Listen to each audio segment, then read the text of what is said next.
Working Dogs for Conservation is the world's largest and oldest conservation dog organization. We put dogs to work doing conservation all over the world. We've been working with an NGO called Resolve on a poacher cam. Trailguard is what they call it. The combination of dogs and cutting-edge technology create an incredibly powerful tool for conservation. Christopher and Sydney are game scouts from Conservation South Luangwa and the Zambia Department of National Parks and Wildlife. And they're both canine handlers.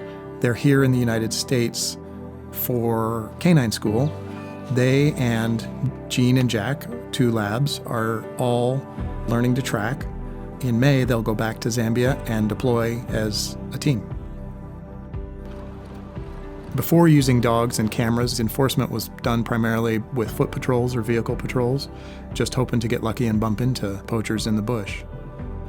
Having these new tools has really made it a much more viable and effective law enforcement strategy.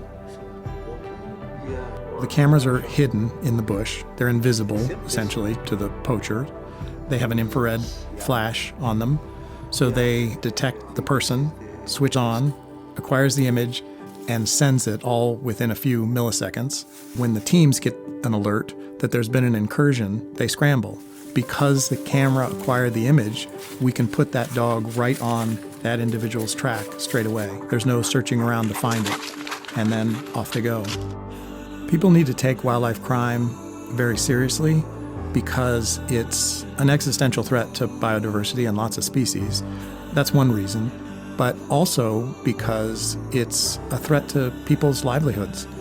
Wildlife tourism generate an enormous amount of revenue and raise standards of living for thousands and thousands of people living in, around protected areas. It's more than just having a few charismatic animals around. It really affects people's lives in material ways. We have to work together so that we achieve the goal, which is protecting wildlife. When I go back to Zambia, that is my hope.